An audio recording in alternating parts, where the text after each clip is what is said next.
നമസ്കാരം. Middle east ന്യൂസിലേക്ക് സ്വാഗതം. ആദ്യം നോക്കാം തലക്കെട്ടുകൾ. ഇറാനും അമേരിക്കയും തമ്മിലുള്ള ആദ്യദിന ചർച്ച മസ്കറ്റിൽ അവസാനിച്ചു. ചർച്ചയിൽ ഉരുത്തിരിഞ്ഞ പ്രധാന തീരുമാനങ്ങളും ഔദ്യോഗിക വിവരങ്ങളും അതീവ രഹസ്യം. വരും ദിവസങ്ങളിൽ കൂടുതൽ ചർച്ചകൾ നടക്കുമെന്ന് സൂചന.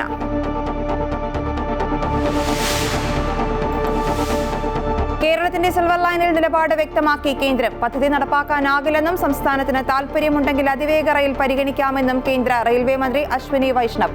ഇ ശ്രീധരൻ ഓഫീസ് തുറന്നതിനെ സ്വാഗതം ചെയ്ത മന്ത്രി. ശ്രീധരനെ പരിഹസിച്ച മുഖ്യമന്ത്രി പിണറായി വിജയൻ. താൻ മുന്നോട്ട് വെച്ച അതിവേഗ പാതയെ അട്ടിമറിക്കാനുള്ള നീക്കമെന്ന് ഇ ശ്രീധരൻ.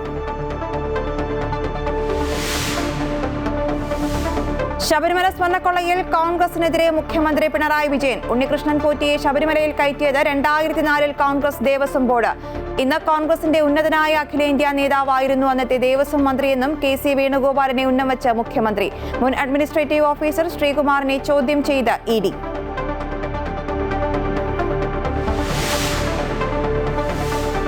നിയമസഭാ തെരഞ്ഞെടുപ്പ് ലക്ഷ്യമിട്ട് 3 മുന്നണികളും സജീവം. K Sudhakaran, MK. രാഘവൻ, അടൂർ പ്രകാശ് എന്നീ 3 എംപിമാരെ മത്സരിപ്പിക്കാൻ കോൺഗ്രസ്. പ്രതിപക്ഷ നേതാവ് നയിക്കുന്ന പുതുയുഗ യാത്രയ്ക്ക് കാസർഗോഡ് തുടക്കം.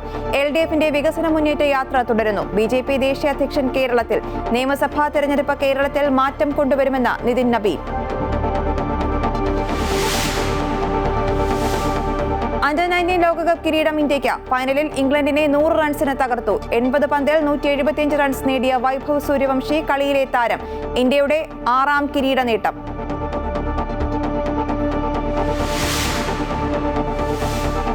ഖത്തറിലും 10 വർഷത്തെ ദീർഘകാല റെസിഡൻസി വിസ വരുന്നു. തീരുമാനം നിക്ഷേപകരെയും പ്രൊഫഷണലുകളെയും രാജ്യത്തേക്ക് സ്വാഗതം ചെയ്യുന്നതിന്റെ ഭാഗമായി. പ്രഖ്യാപനം ദോഹയിൽ നടന്ന വെബ് സമ്മിറ്റ് ഖത്തർ 2026 ഉദ്ഘാടന ചടങ്ങിൽ.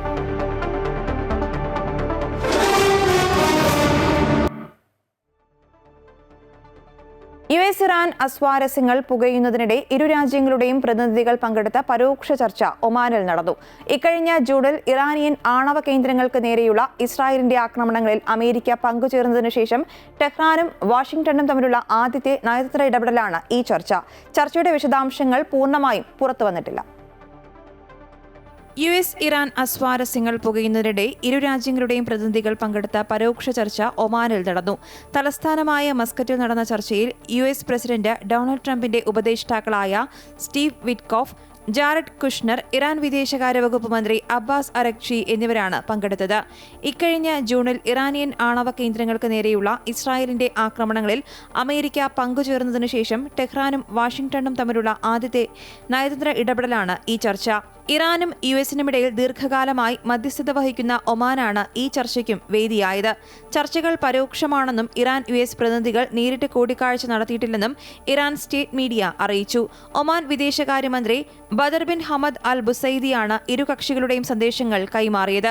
തങ്ങളുടെ ആണവ പദ്ധതിയുമായി ബന്ധപ്പെട്ട ചർച്ച മാത്രമാണ് നടന്നതെന്ന് ഇറാൻ വ്യക്തമാക്കിയിട്ടുണ്ട്. എന്നാൽ ഇറാന്റെ ബാലിസ്റ്റിക് മിസൈൽ പദ്ധതിയും മേഖലയിലെ സായുധ ഗ്രൂപ്പുകൾക്കുള്ള പിന്തുണയും ഉൾപ്പെടുന്ന വിശാലമായ അജണ്ട ചർച്ചയെന്ന സൂചനയാണ് അമേരിക്ക നൽകിയത്. ചർച്ചയുടെ പുരോഗതി സംബന്ധിച്ച് വ്യക്തമായ വിവരങ്ങൾ ഇല്ലെങ്കിലും രാഷ്ട്രീയ അസ്ഥിരതയ്ക്കും ഇരു രാജ്യങ്ങൾക്കുമിടയിലെ വർദ്ധിച്ചുവരുന്ന അസ്വാരസ്യങ്ങൾക്കുമിടയിൽ യു.എസും ഇറാനും പരോക്ഷമായെങ്കിലും ചർച്ചയ്ക്ക് സന്നദ്ധമായി എന്നത് പ്രധാനമാണ്. News desk Amrita TV. Silver ലൈനിൽ നിലപാട് വ്യക്തമാക്കി കേന്ദ്രം. പദ്ധതി പ്രായോഗികമല്ല. സംസ്ഥാനത്തിന് താൽപര്യമെങ്കിൽ അതിവേഗ റെയിൽ പരിഗണിക്കാമെന്ന് അശ്വിനി വൈഷ്ണവ് രാജ്യസഭയിൽ വ്യക്തമാക്കി. RRTS ഹൈസ്പീഡ് റെയിൽ പദ്ധതിയുമായി ബന്ധപ്പെട്ട് ഹാരിസ് ബീരാൻ എംപിയുടെ ചോദ്യത്തിന് മറുപടിയായാണ് റെയിൽവേ മന്ത്രിയുടെ വിശദീകരണം. സംസ്ഥാനത്തെ റെയിൽവേ വികസനത്തിന് സംസ്ഥാന സർക്കാർ ഭൂമി ഏറ്റെടുക്കാത്തതാണ് പ്രധാന തടസ്സമെന്ന് റെയിൽവേ മന്ത്രി അശ്വിനി വൈഷ്ണവ് പറഞ്ഞു. കേരളത്തിൽ ഇ ശ്രീധരൻ ഓഫീസ് തുറന്നതിനെ അശ്വിനി വൈഷ്ണവ് സ്വാഗതം ചെയ്യുകയും ചെയ്തു. കേരള സർക്കാർ മുന്നോട്ട് വെച്ച RRTSഉം മെട്രോമാൻ മുന്നോട്ട് വെച്ച അതിവേഗ റെയിൽ പദ്ധതികളുമായി ബന്ധപ്പെട്ട് ഹാരിസ് ബീരാൻ എംപിയുടെ ചോദ്യത്തിന് മറുപടിയായിട്ടാണ് റെയിൽവേ മന്ത്രി അശ്വിനി വൈഷ്ണവ് രാജ്യസഭയിൽ വിശദീകരണം നൽകിയത്. RRTSോ അതിവേഗ പദ്ധതിയോ കേന്ദ്ര സർക്കാരിന് മുന്നിലുണ്ടോ എന്നായിരുന്നു ഹാരിസ് ബീരാന്റെ ചോദ്യം. സിൽവർ ലൈൻ പദ്ധതി വലിയ പാരിസ്ഥിതിക ആഘാതം ഉണ്ടാക്കുന്നതാണെന്നും അത് നടപ്പിലാക്കാനാവുന്നതല്ലെന്നും റെയിൽവേ മന്ത്രി മറുപടിയായി പറഞ്ഞു. എല്ലാം സംസ്ഥാനത്തിന്റെ തീരുമാനമാണ്. സംസ്ഥാനത്തിന് താൽപര്യമുണ്ടെങ്കിൽ അതിവേഗ റെയിൽ പദ്ധതി പരിഗണിക്കാം. അതിനായി സംസ്ഥാനം സഹകരിക്കുന്നില്ലെന്നും മന്ത്രി വിമർശിച്ചു. പദ്ധതി നടപ്പാക്കാൻ സംസ്ഥാനത്തിന് കേന്ദ്ര പിന്തുണ അനിവാര്യമാണ്. സംസ്ഥാനം സഹകരിച്ചില്ലെങ്കിൽ എങ്ങനെ പദ്ധതി നടപ്പിലാക്കാനാകുമെന്നും മന്ത്രി ചോദിച്ചു. ഇതുവരെ 14% ഭൂമി മാത്രമാണ് ഏറ്റെടുത്ത് നൽകിയതെന്നും ഇങ്ങനെയാണെങ്കിൽ എങ്ങനെ മുന്നോട്ടു പോകുമെന്നും മന്ത്രി ചോദിച്ചു. The land acquisition is such a serious problem and the kind of support is so less, just about 14% of the land has been acquired. How will we develop the projects? How will we develop the railway lines if the state does not support? സംസ്ഥാന സർക്കാരിനെ വിമർശിച്ചതോടെ ഇടത് അംഗങ്ങൾ ബഹളം വെച്ച് പ്രതിഷേധിച്ചു. Tirur railway സ്റ്റേഷനിൽ 30 ട്രെയിനുകൾ നിർത്താതെ പോകുന്നുവെന്നും രാജധാനി അടക്കം കൂടുതൽ ട്രെയിനുകൾക്ക് സ്റ്റോപ്പ് അനുവദിക്കുമോ എന്നും ഹാരിസ് ബീരാൻ ചോദിച്ചു.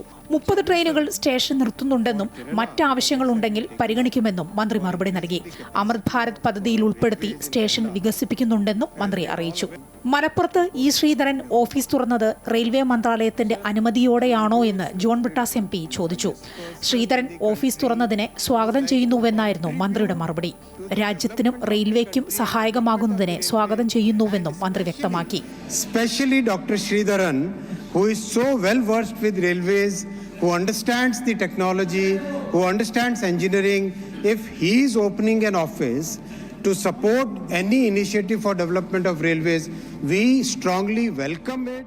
ഈ ശ്രീധരനെ രാജ്യം മുഴുവൻ ബഹുമാനിക്കുന്നുവെന്നും ശ്രീധരൻ തന്നെ നയിക്കുന്നതിൽ അഭിമാനിക്കുന്നുവെന്നും എപ്പോഴും ഉപദേശം സ്വീകരിക്കാറുണ്ടെന്നും മന്ത്രി പറഞ്ഞു. പുതുതായി പ്രഖ്യാപിച്ച 7 ഹൈസ്പീഡ് പദ്ധതിയിൽ ശ്രീധരന്റെ ഉപദേശം സ്വീകരിച്ചിരുന്നുവെന്നും അശ്വിനി വൈഷ്ണവ് അറിയിച്ചു. News desk Amrita news. അതിവേഗ റെയിലിനായി മലപ്പുറത്ത് ഇ ശ്രീധരൻ ഓഫീസ് തുടങ്ങിയതിനെ പരിഹസിച്ച് മുഖ്യമന്ത്രി പിണറായി വിജയൻ. ശ്രീധരൻ ഓഫീസ് തുടങ്ങിയിട്ട് കാര്യമില്ലെന്നും പദ്ധതിക്ക് കേന്ദ്ര അനുമതി വേണ്ടേയെന്നും ചോദിച്ച മുഖ്യമന്ത്രി ശ്രീധരനാണോ പദ്ധതി ആരംഭിക്കേണ്ടതെന്നും ചോദിച്ചു. ശ്രീധരന്റെ ഓഫീസ് തുറക്കൽ കഴിഞ്ഞ ഇലക്ഷനിൽ കണ്ടതാണെന്നും അദ്ദേഹം കേരളത്തിന്റെ മുഖ്യമന്ത്രിയായി സ്വയം പ്രഖ്യാപനം നടത്തിയതാണെന്നും മുഖ്യമന്ത്രി പരിഹസിച്ചു. അതിവേഗ റെയിലുമായി ബന്ധപ്പെട്ട് ഒരു പോസിറ്റീവ് സമീപനവും കേന്ദ്രത്തിന്റെ ഭാഗത്തു നിന്ന് ഉണ്ടായിട്ടില്ല. ഏത് പദ്ധതിയായാലും വന്നാൽ മതി എന്നതാണ് സംസ്ഥാന നിലപാട്. സംസ്ഥാനത്തിന് വേണ്ടത് അതിവേഗ റെയിലാണെന്നും മുഖ്യമന്ത്രി പറഞ്ഞു. പിന്നെ ചില പ്രഖ്യാപനങ്ങൾ നടത്തി ഓർമ്മയുണ്ടാവുമല്ലോ. കേരളത്തിന്റെ മുഖ്യമന്ത്രിയായി വരാൻ പോവുകയാണെന്നൊക്കെ പറഞ്ഞ് ചില പ്രഖ്യാപനങ്ങൾ, അത്തരത്തിലുള്ള പ്രഖ്യാപനങ്ങൾ നടത്താൻ പ്രയാസമില്ലാത്ത ഒരാളാണ് ബഹുമാനായ ഇ ശ്രീധരൻ. അത് സംസ്ഥാന സർക്കാരിന്റെ പുതിയ അതിവേഗ റെയിൽവേ പാതയെ RRTS എന്ന് വിളിക്കുന്നത് ശുദ്ധ വിവരക്കേടെന്ന് മെട്രോമാൻ ഇ ശ്രീധരൻ. താൻ മുന്നോട്ട് വെച്ച അതിവേഗ പാതയെ അട്ടിമറിക്കാനുള്ള നീക്കമെന്നും ഇ ശ്രീധരൻ വാർത്താക്കുറിപ്പിൽ വ്യക്തമാക്കി. RRTS അംഗീകരിക്കപ്പെട്ട റെയിൽവേ സംവിധാനമല്ലെന്നും റെയിൽവേ ആക്ട് പ്രകാരം നടപ്പിലാക്കാൻ കഴിയില്ലെന്നും മെട്രോ ആക്ട് പ്രകാരം മാത്രമേ RRTS വിഭാവനം ചെയ്യാൻ സാധിക്കൂവെന്നും ശ്രീധരൻ വ്യക്തമാക്കി. റെയിൽവേയുടെ കീഴിലല്ല കേന്ദ്ര ഭവന നഗരകാര്യ മന്ത്രാലയത്തിന്റെ കീഴിലാണ് RRTS വരികയെന്നും ഇ ശ്രീധരൻ പറഞ്ഞു. ഉണ്ണികൃഷ്ണൻ പോറ്റിയെ ശബരിമലയിൽ കയറ്റിയത് UDF ഭരണകാലത്താണെന്ന് മുഖ്യമന്ത്രി പിണറായി വിജയൻ. ശബരിമല സ്വർണ്ണ കവർച്ചാ വിഷയം നിയമസഭയിൽ ചർച്ച ചെയ്യാൻ പ്രതിപക്ഷം ആഗ്രഹിക്കുന്നില്ലെന്നും ചർച്ച നടന്നാൽ യഥാർത്ഥ വസ്തുതകൾ പുറത്തുവരുമെന്ന് UDF ഭയപ്പെടുന്നതായും മുഖ്യമന്ത്രി പറഞ്ഞു. ജോസ് കെ മാണി നയിക്കുന്ന LDF മധ്യമേഖലാ വികസന മുന്നേറ്റ ജാഥ പത്തനംതിട്ടയിൽ ഉദ്ഘാടനം ചെയ്ത് സംസാരിക്കുകയായിരുന്നു അദ്ദേഹം. പോറ്റി അവിടെ കയറുന്നത് 2004 എല്ലാവർക്കും വ്യക്തമായല്ലോ. 2004 ദേവസ്വം മന്ത്രി ആരായിരുന്നു? ഇന്നത്തെ കോൺഗ്രസിന്റെ ഉന്നതനായ അഖിലേന്ത്യാ നേതാവ്. LDF നേതാക്കളോ ഉണ്ണികൃഷ്ണൻ പോറ്റിയെ സംരക്ഷിക്കുന്നില്ല. എന്നാൽ നേരത്തെ മുതൽ ഉണ്ണികൃഷ്ണൻ പോറ്റിയും കോൺഗ്രസും തമ്മിൽ രാഷ്ട്രീയമായ അവിശുദ്ധ ബന്ധമുണ്ട്. ആഗോള അയ്യപ്പ സംഗമത്തിന്റെ ശോഭ കെടുത്താൻ പീഠം കാണാതെ പോയി എന്ന ആരോപണം പോറ്റി കൊണ്ടുവന്നുവെന്നും കോൺഗ്രസും BJPയും അത് ഏറ്റെടുത്തുവെന്നും മുഖ്യമന്ത്രി കുറ്റപ്പെടുത്തി. സ്വർണ്ണക്കൊള്ളക്കേസിൽ കുറ്റപത്രം കൊടുക്കാതിരുന്നത് പ്രതികൾക്ക് സ്വാഭാവിക ജാമ്യം ലഭ്യമാക്കാനാണ് എന്ന കോൺഗ്രസ് ആരോപണം ഉന്നയിക്കുന്നു. എന്നാൽ ഇതിനുള്ള മറുപടി കോടതി തന്നെ പറഞ്ഞുവെന്നും മുഖ്യമന്ത്രി കൂട്ടിച്ചേർത്തു. കേസിൽപ്പെട്ട പ്രതികൾക്ക് ജാമ്യം കിട്ടുന്നോ കിട്ടുന്നില്ലേ എന്നുള്ളത് കേസിന്റെ തുടർ നടപടികളെ ബാധിക്കുന്ന ഒരു കാര്യമല്ല എന്നും ഹൈക്കോടതി പറയുകയാണ്. ചെറിയ ചില പ്രശ്നങ്ങൾ എടുത്തുകൊണ്ട് അതിന്റെ ഭാഗമായി മറ്റൊരു ചിത്രീകരണം ഉണ്ടാക്കാനാണ് കോൺഗ്രസും മറ്റും ശ്രമിച്ചത്. സോണിയാഗാന്ധിയെ കാണാൻ ഉണ്ണികൃഷ്ണൻ പോറ്റിയുടെ കൂടെ പോയതല്ല. പോറ്റി കൊണ്ടുപോയതാണ് എന്ന് കോൺഗ്രസ് നേതാക്കൾ പറയുന്നു. അത്ര ബന്ധം പോറ്റിയുമായി അവർക്കുണ്ട്. ഞങ്ങളുടെ കൈകൾ ശുദ്ധമാണ് എന്ന് പറഞ്ഞ മുഖ്യമന്ത്രി ഹൈക്കോടതിയെയാണോ BJPയെയാണോ കോൺഗ്രസിന് വിശ്വാസമെന്നും ചോദിച്ചു. യഥാർത്ഥത്തിൽ BJPയുടെ B ടീമായി കോൺഗ്രസ് മാറുന്നതായും LDFിന്റെ മധ്യമേഖല വികസന മുന്നേറ്റ ജാഥയുടെ ഉദ്ഘാടന പ്രസംഗത്തിൽ മുഖ്യമന്ത്രി ആരോപിച്ചു. പത്തനംതിട്ടയിൽ നിന്നും ആരംഭിച്ച ജാഥ കോട്ടയം, ഇടുക്കി, എറണാകുളം ജില്ലകളിലെ പര്യടനത്തിന് ശേഷം 14 വൈകിട്ട് മറൈൻ ഡ്രൈവിൽ സമാപിക്കും. അമൃത ന്യൂസ്, പത്തനംതിട്ട. ശബരിമല സ്വർണ്ണക്കൊള്ള കേസ് തെളിവില്ലാത്ത രീതിയിൽ അവസാനിക്കാൻ പോകുന്നതിന്റെ ഉത്കണ്ഠയിലാണ് കേരളത്തിലെ ജനങ്ങളെന്ന് പ്രതിപക്ഷ നേതാവ് VD സതീശൻ. ഇതുവരെയായിട്ടും അന്വേഷണ സംഘം തൊണ്ടി മുതൽ ശേഖരിച്ചിട്ടില്ല. എല്ലാ CPM ക്രിമിനലുകൾക്കും മാനദണ്ഡങ്ങൾ പാലിക്കാതെ പരോൾ നൽകുകയാണെന്നും പ്രതിപക്ഷ നേതാവ് കാസർഗോഡ് പറഞ്ഞു. പുതുയുഗ യാത്ര എന്നതുകൊണ്ട് ഞങ്ങൾ ഉദ്ദേശിക്കുന്നത് ഒരു യുഗത്തിൻ്റെ അവസാനമായി, കേരളത്തിലെ കമ്മ്യൂണിസ്റ്റ് ഭരണത്തിൻ്റെ അവസാനമായി ഒരു പുതിയ ഈറ, ഒരു പുതിയ യുഗം കേരളത്തിൽ ആരംഭിക്കുകയാണ്. ശബരിമല സ്വർണ്ണക്കൊള്ള കേസിൽ SITക്കെതിരെ മുൻ പ്രതിപക്ഷ നേതാവ് രമേശ് ചെന്നിത്തല അന്വേഷണം വഴിമുട്ടിയ നിലയിലാണ് ഇടക്കാല കുറ്റപത്രം സമർപ്പിക്കാത്തത് ഗുരുതര വീഴ്ചയെന്നും ചെന്നിത്തല ആരോപിച്ചു. സ്വർണവുമായി ബന്ധപ്പെട്ട രാസപരിശോധനാ റിപ്പോർട്ട് നൽകാത്തത് മുഖ്യമന്ത്രിയുടെ മൗനാനുവാദത്തോടെയാണ്. കേസിൽപ്പെട്ട CPM നേതാക്കളെ സംരക്ഷിക്കാനുള്ള ശ്രമമാണ് മുഖ്യമന്ത്രി നടത്തുന്നതെന്നും ചെന്നിത്തല ആരോപിച്ചു. പാർഷ്യലായിട്ടുള്ള കുറ്റപത്രം വേണമെങ്കിൽ കൊടുക്കുക, അതും കൊടുത്തില്ല. അതിൻ്റെ അടിസ്ഥാനത്തിലാണ് ഇപ്പോൾ പ്രതികൾക്ക് ഓരോരുത്തർക്കും ജാമ്യം ലഭിച്ചുകൊണ്ടിരിക്കുന്നത്. ഓരോ പ്രതികളായി ഇത് പുറത്തു വന്നുകൊണ്ടിരിക്കുകയാണ്. ശബരിമല സ്വർണ്ണക്കൊള്ള കേസിൽ ശബരിമല മുൻ അഡ്മിനിസ്ട്രേറ്റീവ് ഓഫീസർ S. ശ്രീകുമാറിനെ എൻഫോഴ്സ്മെന്റ് ഡയറക്ടറേറ്റ് ചോദ്യം ചെയ്തു. SIT രജിസ്റ്റർ ചെയ്ത കേസിൽ അറസ്റ്റിലായി ജയിലിൽ കിടന്നതിനു ശേഷം ജാമ്യത്തിലിറങ്ങിയതിന് പിന്നാലെയാണ് S. ശ്രീകുമാറിനെ ED ചോദ്യം ചെയ്തത്. ശബരിമല മുൻ അഡ്മിനിസ്ട്രേറ്റീവ് ഓഫീസർ മുരാരി ബാബുവിനെ നേരത്തെ ED ചോദ്യം ചെയ്തിരുന്നു. ശബരിമലയിൽ നടന്നുവരുന്ന ക്രമക്കേടുകളെ സംബന്ധിച്ചാണ് EDയുടെ അന്വേഷണം. ശബരിമല ക്ഷേത്രവുമായി ബന്ധപ്പെട്ട തിരുവിതാംകൂർ ദേവസ്വം ബോർഡിൽ കഴിഞ്ഞ 20 വർഷങ്ങളിലായി നടന്നുവരുന്ന സാമ്പത്തിക ക്രമക്കേടുകളാണ് ED ലക്ഷ്യം വയ്ക്കുന്നത്. പാർട്ടി ഫണ്ടിലെ വിവാദ വരവും ചെലവും കണക്കുകൾ പുറത്തുവിടാൻ തയ്യാറാകാതെ CPM. വിവാദം ശക്തമായപ്പോൾ CPM സംസ്ഥാന സെക്രട്ടറിയും കണ്ണൂർ ജില്ലാ സെക്രട്ടറിയും കണക്ക് പുറത്തുവിടും. ഒന്നും മറക്കാനില്ലെന്ന് പറഞ്ഞിരുന്നു. പക്ഷേ പൊതുജനങ്ങൾക്ക് കണക്ക് നൽകില്ല. കുടുംബയോഗങ്ങൾ വിളിച്ച് കണക്കുകൾ അവതരിപ്പിക്കുമെന്ന് KK രാഗേഷ് വ്യക്തമാക്കി. കഴിഞ്ഞ ദിവസമാണ് CPMനെ വെട്ടിലാക്കി V. കുഞ്ഞികൃഷ്ണൻ പുസ്തകം പുറത്തിറക്കിയത്. പുസ്തകമേറെ വിവാദമായതിനു പിന്നാലെയാണ് പയ്യന്നൂരിൽ സംഘടിപ്പിച്ച പുസ്തക പ്രകാശന ചടങ്ങിനെ കണ്ണൂർ ജില്ലാ സെക്രട്ടറി KK രാഗേഷ് രൂക്ഷമായ ഭാഷയിൽ വിമർശിച്ചത്. CPM വിരുദ്ധരുടെ സംഗമമായിരുന്നു പരിപാടി. Joseph C. മാത്യു ഒരു കാലത്തും CPMകാരനല്ല. പുസ്തകത്തിലുടനീളം ജില്ലാ സെക്രട്ടേറിയറ്റ് അംഗം TA മധുസൂദനെ വ്യക്തിഹത്യ ചെയ്യുകയാണ്. കണക്കല്ല V. കുഞ്ഞികൃഷ്ണന്റെ പ്രശ്നം. TA മധുസൂദനോടുള്ള പകയാണ് അടിസ്ഥാന കാരണമെന്നും KK രാഗേഷ് വിമർശിച്ചു. പണം നഷ്ടപ്പെട്ടു എന്നത് കുഞ്ഞികൃഷ്ണന്റെ ഭാവനാവിലാസമാണെന്നും അദ്ദേഹം പറഞ്ഞു. അതേസമയം ധനരാജ് രക്തസാക്ഷി ഫണ്ട് സംബന്ധിച്ച കണക്കുകൾ പാർട്ടി അംഗങ്ങളെയും അനുഭാവികളുടെയും കുടുംബയോഗങ്ങൾ വിളിച്ച് ബോധ്യപ്പെടുത്തുമെന്നും KK രാഗേഷ് പറഞ്ഞു. ധനരാജ് രക്തസാക്ഷി ഫണ്ടുമായി ബന്ധപ്പെട്ടുകൊണ്ട് ബഹുജനങ്ങളിൽ നിന്ന് കറക്ഷൻ എടുത്തിരുന്നില്ല. പാർട്ടി മെമ്പർമാരിൽ നിന്നും പാർട്ടിയുമായി ബന്ധപ്പെട്ട് നിൽക്കുന്ന സഹകരണ ജീവനക്കാരിൽ നിന്നാണ്.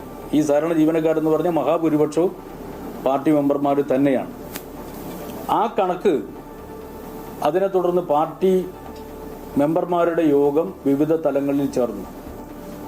ആ യോഗങ്ങളിലാകെ ഈ കണക്ക് 2022 ജൂൺ മാസത്തിൽ അവതരിപ്പിച്ചതാണ്. ഫണ്ട് വിനിയോഗത്തിലും കണക്കവതരണത്തിലും വീഴ്ച സംഭവിച്ചിരുന്നു. ഇക്കാര്യങ്ങൾ പരിശോധനകൾക്ക് വിധേയമാക്കുകയും നടപടി സ്വീകരിച്ചതുമാണെന്നും KK രാഗേഷ് വാർത്താസമ്മേളനത്തിൽ പറഞ്ഞു. അമൃത ന്യൂസ്, കണ്ണൂർ. നിയമസഭാ തെരഞ്ഞെടുപ്പിൽ കളം പിടിക്കാനൊരുങ്ങുകയാണ് കോൺഗ്രസ്. സ്ഥാനാർത്ഥി ചർച്ചകളിലേക്ക് കടന്നു. MP-മാർ മത്സരിക്കേണ്ട എന്നത് ഹൈക്കമാൻഡ് തീരുമാനിച്ചിരുന്നുവെങ്കിലും 3 MP-മാർക്ക് മത്സരിക്കാൻ ഇളവ് ലഭിച്ചേക്കും. K. സുധാകരനും MK രാഘവനും അടൂർ പ്രകാശിനും മത്സരിക്കാനാണ് സാധ്യത. നിയമസഭാ തെരഞ്ഞെടുപ്പിന്റെ ഒരുക്കങ്ങൾ നേരത്തെ ആരംഭിച്ച കോൺഗ്രസിൽ MP-മാരെ മത്സരിപ്പിക്കുന്നതിലാണ് തീരുമാനമാകാതിരുന്നത്. എന്നാൽ MP-മാർ മത്സരരംഗത്തുണ്ടാകുമെന്ന് തന്നെയാണ് കോൺഗ്രസ് വൃത്തങ്ങളിൽ നിന്നും ലഭിക്കുന്ന സൂചന. അതിനാൽ തന്നെ K. സുധാകരൻ MP കണ്ണൂരിലും MK Raghavan MP Kozhikode നോർത്തും Adoor Prakash MP കോന്നിയിലും മത്സരിക്കും.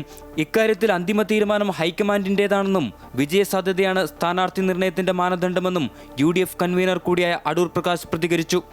അങ്ങനെ ഒരു തീരുമാനം ഓൾ ഇന്ത്യ കോൺഗ്രസ് കമ്മിറ്റി എടുത്തിട്ടില്ല. ഓൾ ഇന്ത്യ കോൺഗ്രസ് കമ്മിറ്റിയാണ് അങ്ങനെ തീരുമാനങ്ങൾ കൈക്കൊള്ളേണ്ടിയിരിക്കുന്നത്.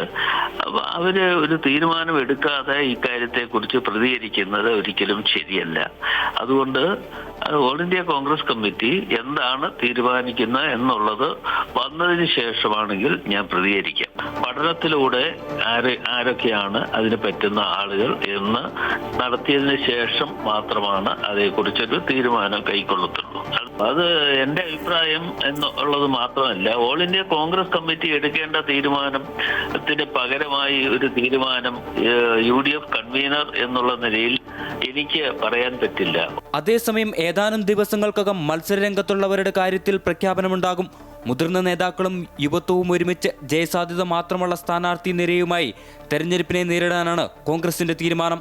അമൃത ന്യൂസ്, തിരുവനന്തപുരം. ഖത്തറിലും 10 വർഷത്തെ ദീർഘകാല റെസിഡൻസി വിസ വരുന്നു. നിക്ഷേപകരെയും പ്രൊഫഷണലുകളെയും രാജ്യത്തേക്ക് സ്വാഗതം ചെയ്യുന്നതിന്റെ ഭാഗമായാണ് ഈ തീരുമാനം. ദോഹയിൽ നടന്ന വെബ് സമ്മിറ്റ് ഖത്തർ 2026 ഉദ്ഘാടന ചടങ്ങിലാണ് സുപ്രധാന പ്രഖ്യാപനം ഉണ്ടായത്. ഖത്തർ പ്രധാനമന്ത്രിയും വിദേശകാര്യമന്ത്രിയുമായ Sheikh Mohammed bin Abdulrahman bin Jassim അൽത്താനിയാണ് ദോഹയിൽ നടന്ന വെബ് സമ്മിറ്റ് ഖത്തർ 2026 ദീർഘകാല വിസ സംബന്ധിച്ച പ്രഖ്യാപനം നടത്തിയത്. ആഗോള ബിസിനസ് ഹബ്ബാക്കി ഖത്തറിനെ മാറ്റുക എന്ന ലക്ഷ്യത്തോടെ പ്രഖ്യാപിച്ച പദ്ധതിയിലൂടെ നിക്ഷേപകർക്കും സീനിയർ എക്സിക്യൂട്ടീവുകൾക്കും 10 വർഷം കാലാവധിയുള്ള ദീർഘകാല വിസ ലഭിക്കും. സംരംഭകരുടെ വിഭാഗത്തിൽ അപേക്ഷിക്കുന്നവർ Qatar fintech hub, Qatar development bank, QBIC തുടങ്ങിയ അംഗീകൃത ബിസിനസ് ഇൻക്യുബേറ്ററുകളിൽ നിന്നുമുള്ള സാക്ഷ്യപത്രം ഹാജരാക്കണം. 2,50,000 ഖത്തർ റിയാൽ നിക്ഷേപവും കൃത്യമായ ബിസിനസ് പ്ലാനും ഉണ്ടായിരിക്കണം. ഖത്തറിലുള്ള വിദേശ സംരംഭകർക്കും രാജ്യത്തിന് പുറത്തുള്ളവർക്കും അപേക്ഷിക്കാം. നിലവിൽ ഖത്തറിൽ ജോലി ചെയ്യുന്ന സിഇഒമാർ, കമ്പനി ഡയറക്ടർമാർ എന്നിവർക്കും ദീർഘകാല വിസയ്ക്ക് അപേക്ഷിക്കാം. സീനിയർ മാനേജ്മെന്റ് തസ്തികയിൽ കുറഞ്ഞത് 5 വർഷത്തെ പ്രവർത്തന പരിചയം ഉണ്ടായിരിക്കണം. സിഇഒ, CFO തുടങ്ങിയ തസ്തികയിലുള്ളവർക്ക് പ്രതിമാസ ശമ്പളം കുറഞ്ഞത് 50,000 റിയാലും എക്സിക്യൂട്ടീവ് ഡയറക്ടർ തസ്തികയിലുള്ളവർക്ക് കുറഞ്ഞത് പ്രതിമാസം 80,000 റിയാലും ശമ്പളം നിർബന്ധമാണ്. UAEയും സൗദി അറേബ്യയും ദീർഘകാല വിസ പദ്ധതികൾ നേരത്തെ പ്രഖ്യാപിച്ചിരുന്നു. Amrita news, middle east. കുവൈറ്റിൽ മലയാളി യുവാവ് കുഴഞ്ഞു വീണ് മരിച്ചു. കോഴിക്കോട് ഫറൂഖ് കോളേജ് പരുത്തിപ്പാറ സ്വദേശി കൂടംവെട്ടി അനീഷ് കുമാറാണ് മരണമടഞ്ഞത്. 43 വയസ്സായിരുന്നു. താമസ സ്ഥലത്ത് കുഴഞ്ഞു വീണതിനെ തുടർന്ന് ആശുപത്രിയിൽ എത്തിക്കുമ്പോഴേക്കും മരണം സംഭവിക്കുകയായിരുന്നു. സ്വകാര്യ സ്ഥാപനത്തിൽ ജീവനക്കാരനാണ്. ഭാര്യയും 2 മക്കളുമുണ്ട്. മൃതദേഹം നാട്ടിലേക്ക് കൊണ്ടുപോകാനുള്ള നടപടികൾ നടന്നുവരുന്നു. കുവൈറ്റിൽ പുതിയ മയക്കുമരുന്ന് വിരുദ്ധ നിയമം പ്രാബല്യത്തിൽ വന്നതോടെ മയക്കുമരുന്ന് കച്ചവടവും കടത്തുമായി ബന്ധപ്പെട്ട കേസുകളിൽ ഗണ്യമായ കുറവ് രേഖപ്പെടുത്തിയതായി ആഭ്യന്തര മന്ത്രാലയം. മയക്കുമരുന്ന് മാഫിയയ്ക്കെതിരെ ശക്തമായ നടപടിയാണ് സ്വീകരിച്ചു വരുന്നതിൽ ഈ മാറ്റം എന്നും മന്ത്രാലയം അറിയിച്ചു. ലഹരിമരുന്ന് കടത്ത്, മാനസിക നിലയെ ബാധിക്കുന്ന ലഹരി വസ്തുക്കളുടെ വിപണനം എന്നിവയുമായി ബന്ധപ്പെട്ട കേസുകളിൽ ഗണ്യമായ കുറവാണ് ഈ കാലയളവിലുണ്ടായത്. ലഹരി വിപത്തിൽ നിന്നും സമൂഹത്തെയും രാജ്യത്തെയും സംരക്ഷിക്കുക എന്ന ലക്ഷ്യത്തോടെയാണ് മന്ത്രാലയം പ്രവർത്തിക്കുന്നത്. കഴിഞ്ഞ വർഷം അവസാന പാദത്തിലാണ് രാജ്യത്ത് പുതിയ മയക്കുമരുന്ന് വിരുദ്ധ നിയമം നടപ്പിലാക്കിയത്. മയക്കുമരുന്ന് കച്ചവടവും ഇടപാടുകളും നടത്തുന്നവർക്കെതിരെ വധശിക്ഷ ഉൾപ്പെടെയുള്ള കനത്ത ശിക്ഷാ വ്യവസ്ഥ ചെയ്യുന്നതിലാണ് പുതിയ നിയമം. കുവൈറ്റിൽ റമദാൻ മാസത്തിൽ സർക്കാർ മേഖലയിലെ ജീവനക്കാരുടെ ഫ്ലെക്സിബിൾ ജോലി സമയം പ്രഖ്യാപിച്ചു. സിവിൽ സർവീസ് കമ്മീഷൻ അധികൃതരാണ് ഇതു സംബന്ധിച്ച വിജ്ഞാപനം പുറത്തിറക്കിയത്. ഇതുപ്രകാരം റമദാൻ കാലയളവിൽ സർക്കാർ ഓഫീസുകളിലെ പ്രവൃത്തി സമയം ദിവസേന 4 മണിക്കൂർ 30 മിനിറ്റായി നിശ്ചയിച്ചിട്ടുണ്ട്. രാവിലെ 8:30 മുതൽ 10:30 വരെ ഏത് സമയങ്ങളിലും ജോലി ആരംഭിക്കുന്നത് നിശ്ചയിക്കാൻ ഓരോ സർക്കാർ വകുപ്പുകൾക്കും കമ്മീഷൻ അധികാരം നൽകി. വൈകുന്നേരം ഷിഫ്റ്റിൽ ജോലി ചെയ്യുന്ന സർക്കാർ വകുപ്പുകൾക്ക് വൈകിട്ട് 6:45 ശേഷമുള്ള രീതിയിൽ ജോലി സമയം 4 മണിക്കൂർ 30 മിനിറ്റായി ക്രമീകരിക്കാനും അനുമതി നൽകിയിട്ടുണ്ട്. വൈകുന്നേരത്തെ ജോലി സമയത്ത് ജോലിയുടെ തുടക്കത്തിൽ 15 മിനിറ്റ് വരെ വൈകി എത്തുന്നതിനും വനിതാ ജീവനക്കാർക്ക് ജോലി അവസാനിപ്പിക്കുന്നതിന് 15 മിനിറ്റ് വീട്ടിലേക്ക് പോകാൻ അനുമതിയുള്ളതായും കമ്മീഷൻ അറിയിച്ചു. SNDP യോഗം UAEയുടെ നേതൃത്വത്തിൽ ശിവഗിരി തീർത്ഥാടന ആഘോഷം ഫെബ്രുവരി 15 അജ്മാൻ കൾച്ചറൽ സെന്ററിൽ നടക്കുമെന്ന് സംഘാടകർ വാർത്താസമ്മേളനത്തിൽ അറിയിച്ചു. തുടർച്ചയായ 16ാമത് വർഷമാണ് ശിവഗിരി തീർത്ഥാടനം UAEയിൽ നടക്കുന്നത്. BJP സംസ്ഥാന അധ്യക്ഷൻ രാജീവ് ചന്ദ്രശേഖർ മുഖ്യാതിഥിയായി പങ്കെടുക്കുന്ന ചടങ്ങിൽ SNDP യോഗം ജനറൽ സെക്രട്ടറി വെള്ളാപ്പള്ളി നടേശൻ ഓൺലൈനിലൂടെ സംഘടനാ സന്ദേശം നൽകും. Indian council general Satish Kumar Sivan, SNDP Yogam vice president Tushar Vellappally, Srimad Shiva Swarupananda സ്വാമികൾ, പ്രീതി നടേശൻ എന്നിവർ സംബന്ധിക്കും. പുലർച്ചെ ഗണപതി ഹോമത്തോടെയാണ് ചടങ്ങുകൾ ആരംഭിക്കുന്നത്. സംഘാടക സമിതി ചെയർമാൻ B. ജയപ്രകാശ്, സുരേഷ് തിരുകുളം, സാജൻ സത്യ, ശ്രീധർ പ്രസാദ് എന്നിവർ പരിപാടികൾക്ക് നേതൃത്വം നൽകും. Abu Dhabi chamber of commerce and industry ഡയറക്ടറായി Lulu Group chairman MA Yusuff Ali വീണ്ടും നിയമിച്ച് അബുദാബി എക്സിക്യൂട്ടീവ് കൗൺസിൽ ഉത്തരവിട്ടു. അബുദാബി കിരീടാവകാശിയും എക്സിക്യൂട്ടീവ് കൗൺസിൽ ചെയർമാനുമായ Sheikh Khalid bin Mohammed bin Zayed Al നഹ്യാന്റെ അധ്യക്ഷതയിൽ ചേർന്ന കൗൺസിൽ യോഗത്തിലാണ് ഇതു സംബന്ധിച്ച തീരുമാനമുണ്ടായത്. ഇത് 5ാമത് പ്രാവശ്യമാണ് യൂസഫ് അലി ചേംബർ ഡയറക്ടർ ബോർഡിലേക്ക് അംഗമാകുന്നത്. അബുദാബിയുടെ സാമ്പത്തിക മേഖലയിൽ സ്വകാര്യ പങ്കാളിത്തം ഉറപ്പാക്കുന്നതിനും ബിസിനസ് സൗഹൃദ അന്തരീക്ഷം ശക്തമാക്കാനും ലക്ഷ്യമിട്ടാണ് അബുദാബി ചേംബർ പ്രവർത്തിക്കുന്നത്. ബോർഡിൽ യൂസഫ് അലിയുടെ സാന്നിധ്യം ആഗോളതലത്തിൽ UAEയുടെ സാമ്പത്തിക താൽപര്യങ്ങൾക്ക് കൂടുതൽ കരുത്തു പകരും.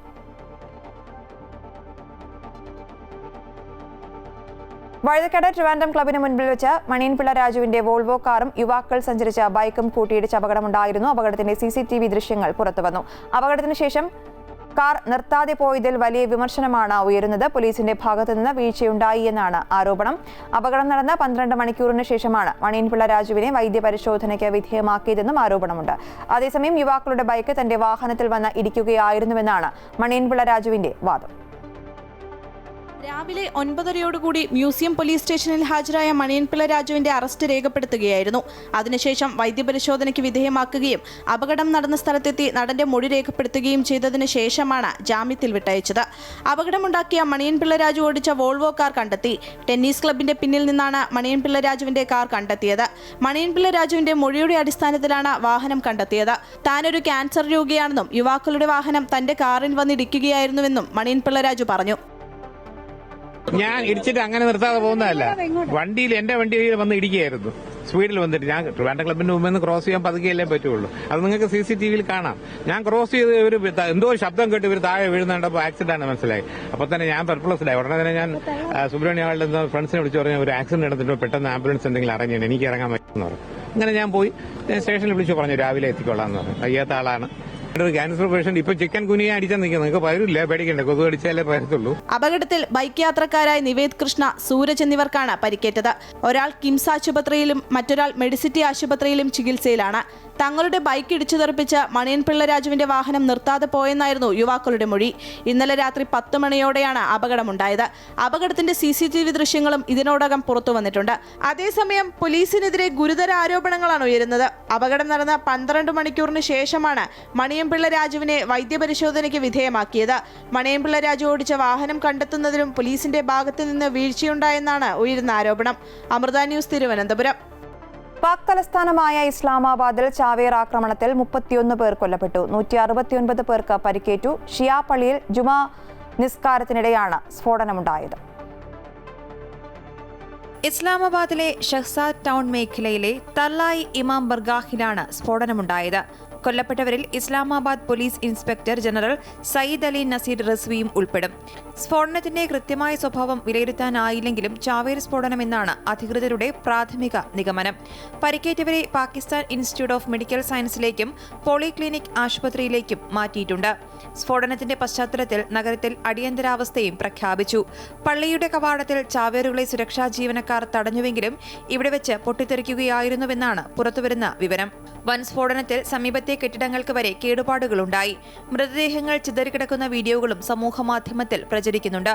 കഴിഞ്ഞ വർഷം നവംബർ മാസത്തിൽ ഇസ്ലാമാബാദിലെ G11 മേഖലയിൽ കോടതിക്ക് പുറത്ത് സ്ഫോടനമുണ്ടായിരുന്നു. അന്ന് 12 പേരാണ് കൊല്ലപ്പെട്ടത്. 30ഓളം പേർക്ക് പരിക്കേൽക്കുകയും ചെയ്തിരുന്നു. ഇതിനു പിന്നാലെയാണ് വീണ്ടും സ്ഫോടനമുണ്ടാകുന്നത്. News desk, Amrita TV. Kochi വിമാനത്താവളത്തിൽ നിന്ന് കാണാതായ കൊൽക്കത്ത സ്വദേശി സൂരജ് ലാമ മരിച്ചുവെന്ന് സ്ഥിരീകരണം. കളമശ്ശേരിയിൽ കണ്ടെത്തിയത് ലാമയുടെ മൃതദേഹം. DNA പരിശോധനാ ഫലം പുറത്തുവന്നു. കുവൈറ്റിൽ നിന്നും നാടുകടത്തപ്പെട്ട ആളാണ് ലാമ. 2 മാസത്തിന് ശേഷമാണ് DNA പരിശോധനാ ഫലം പുറത്തുവന്നത്.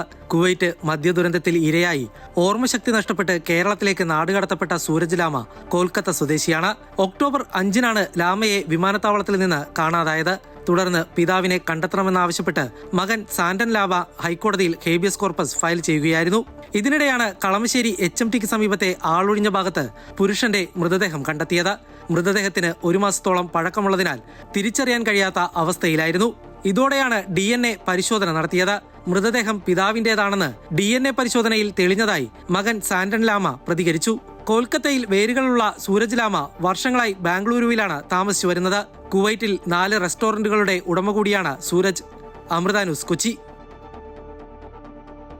അതേസമയം സൂരജ് ലാമ കേസിൽ പോലീസിന് ഹൈക്കോടതിയുടെ രൂക്ഷ വിമർശനം. കേസെടുത്തിട്ട് ലാമയെ കണ്ടെത്താൻ പോലീസ് എന്തു ചെയ്തുവെന്ന് കോടതി ചോദിച്ചു. സംഭവത്തിൽ ലജ്ജ തോന്നുന്നുവെന്നും നെടുമ്പാശ്ശേരി SHO തിങ്കളാഴ്ച ഹാജരാകണമെന്നും ഹൈക്കോടതി ആവശ്യപ്പെട്ടു. പോലീസ് ലാമയുടെ DNA പരിശോധനാ റിപ്പോർട്ട് കോടതിയിൽ ഹാജരാക്കിയിരുന്നു. ലാമയുടെ മൃതദേഹം ബന്ധുക്കൾക്ക് വിട്ടുനൽകാൻ ഹൈക്കോടതി ഉത്തരവിട്ടു. എറണാകുളം മെഡിക്കൽ കോളേജ് ആശുപത്രിയിലാണ് മൃതദേഹം സൂക്ഷിച്ചിരിക്കുന്നത്. വിഷൻ 2036 ഒളിമ്പിക്സ് പദ്ധതിയുടെ ഭാഗമായി ക്രീഡാഭാരതിയും അമൃത വിശ്വവിദ്യാപീഠവും സംയുക്തമായി സംഘടിപ്പിച്ച ജില്ലാ ഇന്റർ സ്കൂൾ കബഡി ചാമ്പ്യൻഷിപ്പ് 2026 കൊല്ലത്ത് നടന്നു. കൊല്ലം പീരങ്കി മൈതാനത്ത് നടന്ന മത്സരത്തിൽ വാശിയേറിയ ഫൈനലിൽ NSS HSS ചാത്തന്നൂർ GHSS കരുനാഗപ്പള്ളിയെ പരാജയപ്പെടുത്തി ചാമ്പ്യന്മാരായി. മത്സരം അഡീഷണൽ ജില്ലാ മജിസ്ട്രേറ്റ് നിർമ്മൽ കുമാർ ജി ഉദ്ഘാടനം ചെയ്തു. ചടങ്ങിൽ Amrita Vishwavidyapeetham principal doctor Nidheesh M അധ്യക്ഷനായിരുന്നു. ക്രീഡാഭാരതി കൊല്ലം ജില്ലാ president doctor Sasidharan Pillai, president V Muraleedharan, Anilkumar PK, state vice president Anilal, state coordinator Vijeesh Chirayil, Vaisakh എന്നിവർ സംസാരിച്ചു. സമ്മാനദാനം Kreedabharati state secretary TR Ratheesh, Amrita Ayurveda കോളേജിലെ ഡോക്ടർ ശ്യാം വിനയൻ, ഡോക്ടർ വിഷ്ണു, രതീഷ് എന്നിവർ ചേർന്ന് നിർവഹിച്ചു. അണ്ടർ-19 ഏകദിന ക്രിക്കറ്റ് ലോകകപ്പ് ഇന്ത്യയ്ക്ക് ഫൈനലിൽ ഇംഗ്ലണ്ടിനെ 100 റൺസിന് തോൽപ്പിച്ചാണ് ഇന്ത്യ 6ാം തവണയും യുവരാജാക്കന്മാരായത്. ഹരാരെ സ്പോർട്സ് ക്ലബിൽ ടോസ് നേടി ബാറ്റിംഗ് തിരഞ്ഞെടുത്ത ഇന്ത്യ നിശ്ചിത ഓവറിൽ 9 വിക്കറ്റ് നഷ്ടത്തിൽ 411 റൺസാണ് നേടിയത്. വൈഭവ് സൂര്യവംശിയുടെ ഇന്നിംഗ്സാണ് കൂറ്റൻ സ്കോറിലേക്ക് നയിച്ചത്. 80 പന്തിൽ 175 റൺസാണ് വൈഭവ് നേടിയത്. മറുപടി ബാറ്റിംഗിൽ ഇംഗ്ലണ്ട് 42 ഓവറിൽ 311 റൺസിന് എല്ലാവരും പുറത്തായി. 115 റൺസ് നേടിയ കലേബ് ഫാൽക്കോണറാണ് ഇംഗ്ലണ്ടിന്റെ ടോപ്പ് സ്കോറർ. അണ്ടർ-19 T20 ലോകകപ്പ് ഫൈനലിൽ ഇംഗ്ലണ്ടിനെതിരെ ഇന്ത്യയുടെ വൈഭവ് സൂര്യവംശിക്ക് തകർപ്പൻ സെഞ്ചുറി. ഓപ്പണറായി ഇറങ്ങിയ താരം 55 പന്തിലാണ് 100 റൺസ് നേടിയത്. 8 4ഉം 8 6ഉം ഉൾപ്പെടെ അടിച്ചുകൂട്ടിയാണ് വൈഭവ് സെഞ്ചുറി പൂർത്തിയാക്കിയത്. 80 പന്തിൽ 175 റൺസ് നേടിയാണ് വൈഭവ് സൂര്യവംശി പുറത്തായത്. 15 വീതം 6ഉം 4ഉമാണ് വൈഭവ് നേടിയത്. T20 ലോകകപ്പിന്റെ ചരിത്രത്തിലെ ഏറ്റവും മികച്ച പ്രകടനം പുറത്തെടുത്താണ് വൈഭവ് മടങ്ങിയത്. ഫൈനലിലെ അതിവേഗ സെഞ്ചുറി, ഉയർന്ന വ്യക്തിഗത സ്കോർ എന്നിവയുൾപ്പെടെ നിരവധി നേട്ടങ്ങളാണ് ഇതോടെ താരം സ്വന്തമാക്കിയത്. ഡെയിലി ന്യൂസ് പൂർണ്ണമാകുന്നു. കൂടുതൽ വാർത്തകൾക്കായി അമൃത ന്യൂസ് യൂട്യൂബ് ചാനൽ കാണുക.